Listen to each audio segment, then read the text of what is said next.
Hi, everybody. What's up? You're watching The Sit Down. I'm DJ Sixsmith. Lisa Guerrero is here with us. You know her from Inside Edition, one of the best broadcasters out there. Lisa, really nice to meet you. How are you? Good, thanks. Nice to be here, DJ. I appreciate it. You got it. So people on this network are super familiar with your work with Inside Edition, and you've been doing this thing for a minute when it comes to being a broadcaster.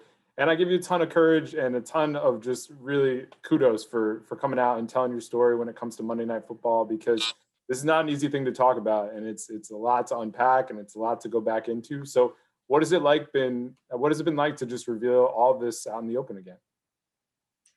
Well, probably in case people aren't familiar, let me kind of explain what was going on.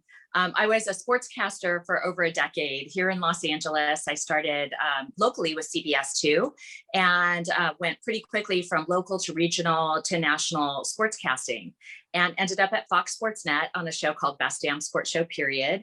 And was an anchor, was a correspondent, did sit down interviews with huge superstars like Alex Rodriguez and Shaq and Kobe and Randy Johnson. I was the first journalist, male or female, to ask Barry Bonds on camera if he had done steroids. So I had kind of built for myself a great career as a sports reporter. And after 11 years on camera, I was approached by Monday Night Football, which was then on ABC, to be the sideline reporter. I said no. I had no interest in being a sideline reporter. I didn't want to do 7-second injury updates and ask a question after the game. I really wanted to be the Barbara Walters of sports and do sit-down interviews, long-form journalism. And although I, had been offered sideline gigs before for college through Fox, I turned it down. And so I continued to say no to Monday Night Football. But they talked me into it because they said that they wanted to do something different with sidelines. They wanted to make it a combination of entertainment and sports, similar to what I was doing on Best Damn Sports Show. I would be up in the stands, in the owner's booth, in the end zone with crazy fans getting married, or, kind of bringing a pop culture element to Monday Night Football. I thought that was an awesome idea. So I said yes. And at the same time, an FHM issue came out that I had posed in. Of course, I told my bosses before they hired me, hey, I'm going to be an FHM. Is that cool? And they're like, yes, of course. Of course, when it came out, it was not cool anymore. Apparently Disney freaked out, and they decided to make me the sideline reporter, just be an X's and O sideline reporter again. And I said I didn't want to do that, but I had already signed a contract. So from the very beginning, the rest of the media really marginalized me by saying they hired an ex-cheerleader to be a sideline reporter, completely dismissing the 11 years of sportscasting I had done in between. So I made a mistake. I misspoke after the first regular season game. And that gave my critics kind of the fodder they needed to bury me. So for the next, several months of the season, it just got worse and worse, increasingly brutal, slut shaming, and just incredible negativity from the press. But the ratings were going up. The viewers liked me, but the press didn't like me. I was fired at the end of the season, and it was really difficult for me. And it was so bad, DJ, that at one point I considered suicide. And I reached out to my dad, and he, talked me through it and said, look, there's more to you as a storyteller than a sportscaster. Sports is a niche. You have something bigger and better ahead of you. We don't know what it is yet, but just because Monday Night Football is a great job, it doesn't mean it's the right job for you. So I sat with that, thought about it, and eventually rebranded myself and became a journalist for Inside Edition, first West Coast correspondent, and then 10 years ago, I was promoted to chief investigative correspondent. So now I chase the bad guys on Inside Edition, and it's the best job in the world. And you do such a tremendous job with that. And you just hit on so many different things there. I mean, it's amazing that your father was there for you to give you that perspective, first of all. When you talk about just the broadcast format, it's very rigid, right? So that idea initially to say, let's do sports entertainment, that sounds like a great idea. But as you learned, like, it's play-by-play, right to the colored person. Let's go down to the sideline for 7 seconds. Like, still in 2021, we don't have that freedom when it comes to the broadcast. So you have that component. And then also it's just BS what people on sports radio say, what people like to do with the narratives when it comes to women being on camera, when it comes to women being sideline reporters. you dealt with the brunt of that. And unfortunately, a lot of that is still happening today, and it's still relevant today. So when you did come forward with your story, what's it been like just to hear the response from everybody on this topic? Oh my goodness. My mind is blown that my story has resonated so much with so many people, especially now, because, we're going through such a difficult time in our country. A lot of people have lost their jobs because of COVID. They've lost loved ones. They're having incredible bouts of depression and anxiety. So when I came forward to talk about my thoughts of suicide and my depression during that time period, I think a lot of people could relate to that. And the other component is, I think people could also relate to, the incredible hurt that job loss, means to you. If you lose a job, if you're fired from a job, it's so much more than losing a paycheck. It's losing your dignity. It's losing, your identity. In my case, I had spent 11 years covering sports, and my dad raised me. My mom died when I was 8. And I was raised by a sports fan dad. So he taught me the language of sports, which is why I wanted to be a sportscaster. And when I lost that part of my identity, I thought, I'll never get a job again. I can't speak this language of sports to my dad because I can't even watch sports now. I was so depressed about it. And, thankfully, my dad, was a social worker for the Salvation Army, and he had been a counselor. And he was able to counsel me and also direct me to talk to a licensed therapist, which I did for a year. And that pulled me out of that depression. But that's why I think my story has resonated, is that I think it's really relatable. Of course, not everybody, works for Monday Night Football, but we have all been in situations, if you're old enough, where you lose something important, a job, a loved one, a home, your savings. And so I think that makes me a better reporter now, because I have learned an incredible amount of empathy due to my devastating experience, but I got through it. It was 17 years ago. And I like to say, Monday Night Football is a line on my resume, but it's not the last line on my resume.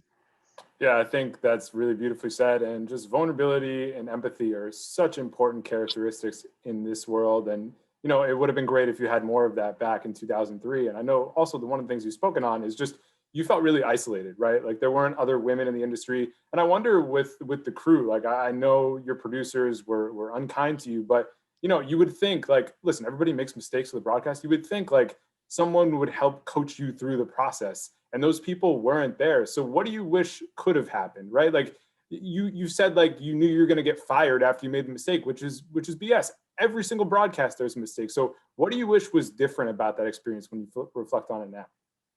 The language that was used to describe me back then by columnists and sports radio people and other media guys was really toxic.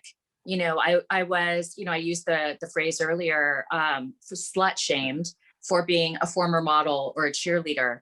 I spoke with somebody who writes for the New York Post, and he said, I write for the New York Post, and even we wouldn't be allowed to use the kind of language today that was used against you 17 years ago. So the kinds of descriptions that they use to describe me would not be allowed today. You would be fired if you wrote the kinds of things they wrote about me back then. But so it has changed. And again, you mentioned my executive producer at the time was really verbally abusive to me. And, that hurt my ability to be able to bounce back. And although I got better every game, once that initial flub was made, he didn't come to me in any way to say, oh my gosh, this happens all the time. It was your first game in front of 40 million people. You've never done sidelines before. It's a different rhythm. It's a different kind of job. Let me help you. Let's talk about it. Please don't feel bad. Everybody makes mistakes. Instead, I got yelled at and screamed at consistently throughout the season. So I think verbal abuse, from a boss or a supervisor is something that just cannot be tolerated ever in any job, period. And sometimes we have felt like we just have to suffer in silence, which I hope that is a changing narrative at this point. And, you mentioned the fact that you were struggling with depression, like this was a big part of your identity, and you've done an amazing job of rebranding yourself. But how long did it take to really become comfortable with who you were again, and to try and just, move past what had happened previously to you? It took me a year. So, after I was fired, so the year that I was doing Monday Night Football, I really, I couldn't eat. I was nauseous before every game. I lost 8 pounds during the season because I threw up before every game, and I couldn't keep food down. I was so completely torn up about the kind of criticism I was getting. And then the next year, I couldn't get out of bed. I found myself really depressed. Of course, I couldn't get another job in sports right away. So I really became clinically depressed, and I didn't know what that meant at the time. But finally, I went to a therapist, and through a lot of work and a lot of helpful support from my friends and family, I was able to get better. And that was 17 years ago. But it took me 1 full year to really get back to where I was confident again. And I knew, I'm a storyteller. I'm going to crush it. I'm going to get another job, and I'm going to do what I do, which is report, write. I'm an actor. I'm an artist. I'm a keynote speaker. These are things that I can do. And just because I had one career failure doesn't mean that my career is a failure. There was one line on my resume that I had to get past. And once I did, I realized that there were so many more opportunities out there that I had never considered. And I'm so thankful for Inside Edition for giving me the shot. And here I am 16 years later. And honestly, for the last 10 years doing investigations, this is my dream job. I mean, you speak to just the depth of who we are as humans, right? And just the depth of women. Also, you can be all of these different things, but unfortunately, women so often get typecast, and you've been able to persevere and you've been able to be successful. So when you think about Inside Edition, you've done all this great work. What are you most proud of in terms of your time there so far? Wow. I'm really proud that we've been able to shed light on scams and crimes and cold cases. I really feel like we are victims advocates. Our investigative unit and we go all over the country and sometimes outside the country to pursue these stories. And I like to say I chase bad guys for a living. And I mean that in kind of it's not just a joke. I confront people that have hurt somebody and shed light on serious wrongdoing. And through these stories, people have found closure, and people have gone to prison, and we've changed legislation. Recently, I did a story about a televangelist who received $3.9 million in PPP money, and 2 weeks later bought a private jet. Well, after we investigated him, the week that we went to air, he paid back that money to the taxpayers with interest. So I know that my stories make a difference. And that's what I'm most proud of, is that we are, 500 investigations later, I think I have really made an impact and helped be a victim's advocate. When you think about your story, and whether it's people on TV, people working an everyday job, what do you want people to learn from your story that can really resonate with them, maybe for a past experience or something that hasn't happened in their life yet?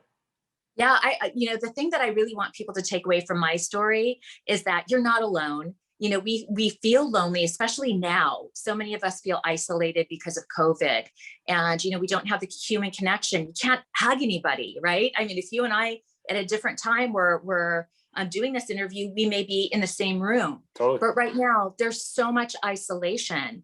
And I want people to know that they're not alone. There are resources that you can go to if you're feeling anxiety and depression and thoughts of suicide, that you need to reach out to somebody in your circle and tell them. One of the things I didn't do and I should have done is I didn't tell my friends what I was going through at the time. I felt shame and embarrassment. I had been so successful in sports for so many years that there was this isolation that I created for myself.